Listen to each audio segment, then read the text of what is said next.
बराह रास्त आपको इस्लामाबाद लिए चलते हैं, जो जहां पीडीएम के रहनुमा इस वक्त मीडिया से बात कर रहे हैं। चेयरमैन सेनेट सैयद नैयर हुसैन बुखारी साहब यहाँ तशरीफ़ लाए थे और उन्होंने मुतालबा किया था कि हमारे पास टाइम कम है और जो आपने शेड्यूल अनाउंस किया है उस पर थोड़ा सा एक्सटेंड कर दें ताकि हमारे सब की तैयारियाँ हो जाएं। मगर उन्होंने इनकी बात नहीं मानी और उन्होंने रोक दिया कि नहीं, यही टाइम है और अकॉर्डिंग टू लॉ हमने फॉलो करना है। द वेरी नेक्स्ट डे उन्होंने 1-2 दिन एक्सटेंड कर दिया। जब 2 दिन एक्सटेंड कर दिया, साथ स्क्रूटनी का भी उन्होंने कह दिया। जब हमने नॉमिनेशन पेपर फाइल किए और मेरे प्रपोज़र भी और सेकेंडर भी, दोनों फॉर्मर प्राइम मिनिस्टर्स, इनको भी पाबंद किया गया कि आज आप आएँ। हम टाइम के मुताबिक यहाँ आए हैं और जो गवर्नमेंट पार्टी है उन्होंने ऑब्जेक्शन की है कि हमारी तैयारी नहीं है और हमें टाइम चाहिए, हमारे लॉयर ने आना है, उसके लिए टाइम चाहिए और उन्होंने इनको टाइम दे दिया ताकि ये आएँ। अब मैं आपसे ये पूछना चाह रहा हूँ कि तमाम मीडिया में एक मिनट की कवरेज आ रही है कि शेड्यूल अनाउंस हुआ है, शेड्यूल एक्सटेंड हुआ है और फिर स्क्रूटनी के लिए टाइम मुकर्रर हुआ है और हम अगर मेरे प्रपोज़र और सेकेंडर इधर शायद खाकान अब्बासी साहब या राजा परवेज़ अशरफ साहब ना होते तो मेरे पेपर रिजेक्ट हो जाते। मगर अगर उनके कोई पेपर्स की कमी है या कोई चीज़ है, उनको अब टाइम दिया जा रहा है कि चलें आप फर्दर तैयारी कर आएँ। तो हमारे पास बहुत मटेरियल था कि हम भी उनके ख़िलाफ़ जा सकते थे। मेरे लॉयर भी आए, सब आए मेरे पास कि उनके बहुत डिस्क्वालिफिकेशन के बहुत बड़ा हमारे पास मटेरियल है। तो मैंने उनको रोक दिया। मैंने कहा मुझे रिस्पेक्ट है, एक फॉर्मर मिनिस्टर हैं मेरे और मैं नहीं चाहता कि वो डिस्क्वालीफाई हों।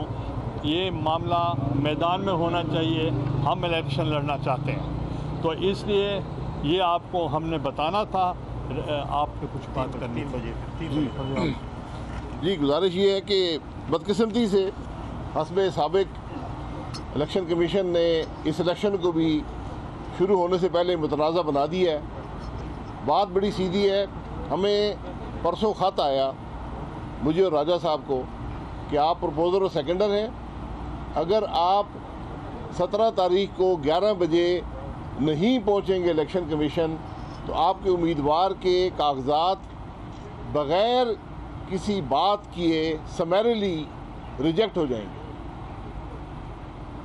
आज जब हम पेश हुए तो वहाँ हुकूमत के वकला और दूसरे लोग बैठे हुए थे। उन्होंने कहा कि जी हमने इनके ख़िलाफ़ उज़र सबमिट करना है, हमारे पास कागज़ नहीं है, हमारे पास वक्त नहीं था, हम कागज़ नहीं ले सके और हमारा वकील लाहौर से आ रहा है तो हमें इजाफ़ी टाइम दिया जाए।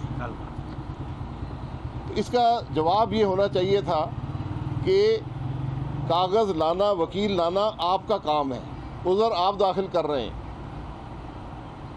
लेकिन रिटर्निंग अफसर साहब ने 3 बजे का टाइम दे दिया। ये कुछ इंसाफ के तकाज़ों के मुताबिक नहीं है। ये दोहरे मेयार जो रखे जाते हैं, इनमें फिर गुजारिश कर दूं कि मैं या राजा साहब जो प्रपोज़र सेकेंडर हैं वो यहाँ मौजूद ना होते 11 बजे तो गिलानी साहब के कागज़ रिजेक्टेड थे। उज़र दाखिल करने वालों के पास ना कागज़ है ना वकील है, उनको टाइम दे दिया गया। तो फिर पाकिस्तान के लोग देख रहे हैं, वो खुद समझते हैं कि मुल्क में क्या हो रहा है। यही खराबियाँ हैं जिसके बारे में हम बार बार बात करते हैं। आज बदकिस्मती से इलेक्शन के प्रोसेस को सेनेट के हुए आज 5वां दिन है और ये प्रोसेस मुतनाज़ा हो चुका है। मैं एक पॉइंट ऐड करना चाह रहा हूँ कि हमारे कई ऑनरेबल मेंबर्स हैं जो जेलों में हैं।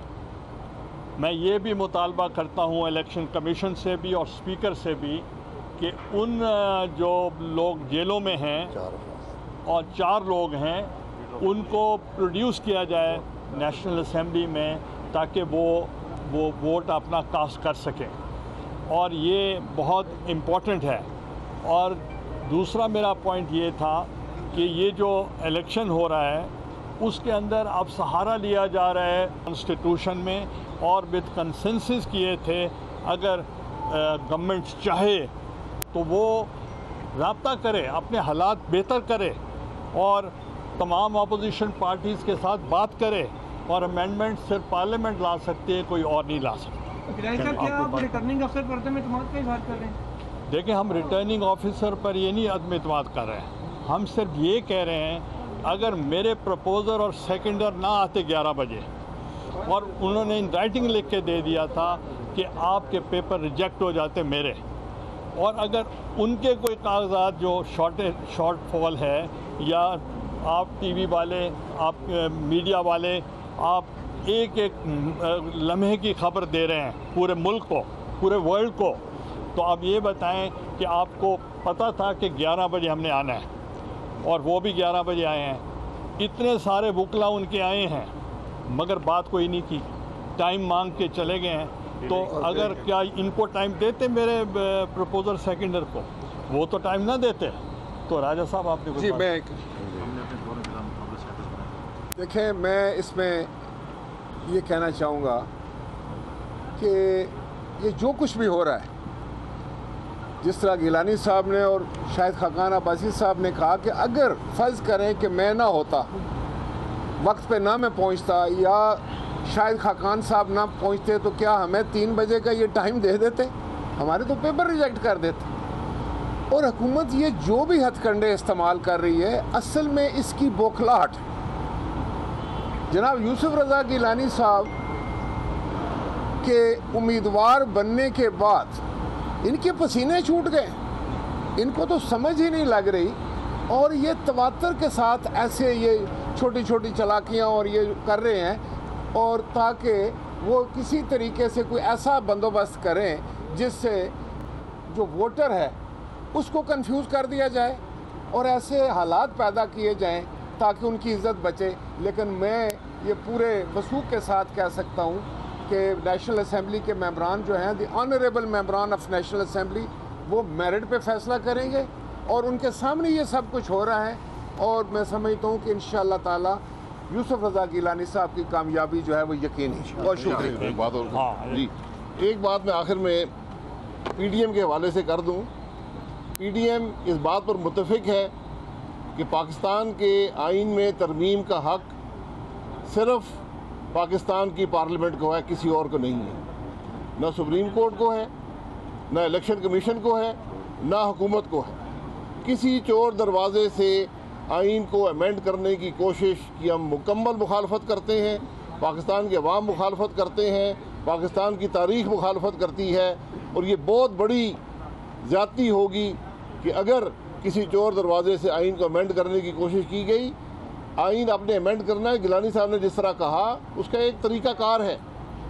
पार्लियामेंट में बिल लेकर आएँ, उस पर सारी पार्टियाँ बैठती हैं, उस पर फैसला करती हैं, कंसेंसस से आइन अमेंड होते हैं।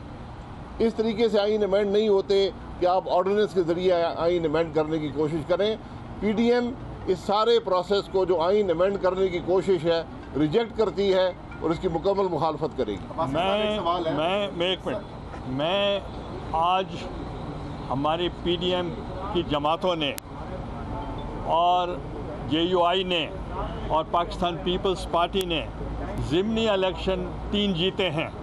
मैं इस प्लेटफॉर्म से उनको मुबारकबाद पेश करता हूँ। जी साहब, एक सवाल है कि वीडियो स्कैंडल अभी कुछ अर्सा पहले सामने आया, उससे ज़ाहिर है पार्लियामेंट की ही बदनामी हुई, पार्लियामान पे एतबार करने वालों को भी बड़ा झटका लगा।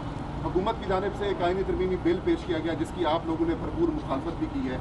क्या अब आप ऑफ़र करेंगे कि सेनेट इंतखाबात जो कि 3 मार्च को हो रही है, उससे पहले अगर हुकूमत रब्ता करती है तो क्या आईनी तरमीम करेंगे आप लोग? स्कैंडल में पैसे लेने वाले PTI के, पैसे देने वाले PTI के, बंदोबस्त करने वाला PTI का, घर PTI वाले का, पार्टी का जो उस वक्त सदर था वो आज मुल्क का वज़ीर आज़म है, लेकिन खरीदने तो ये खरीदने वाले भी PTI के।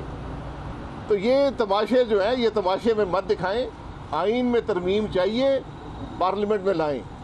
आइन में तरमीम अगर करनी है सीक्रेसी के हवाले से, तो दुनिया में मुरवजा निज़ाम क्या है, जिन लोगों ने आइन बनाया था उनका मकसद क्या है, ये मामलात सारे वहाँ ज़ेरे बहस आएंगे। सेनेट के इलेक्शन हर 3 साल बाद होते हैं। पाकिस्तान तो वो मुल्क है जहाँ पर कौमी सूबाई असम्बली के इलेक्शन चोरी होते हैं, उनका क्या बनेगा? ये बैठकर दोनों का हल वहाँ ढूंढें। इसलिए पार्लियामान बनी हुई है। पार्लियामान एक दूसरे को गालियाँ देने के लिए नहीं है, लोगों की बेइज्जती करने के लिए नहीं है, एक दूसरे को चोर कहने की जगह नहीं है। ये सारी बात है। Thank you. देखिए, लोग ज़मीर के मुताबिक वोट करेंगे।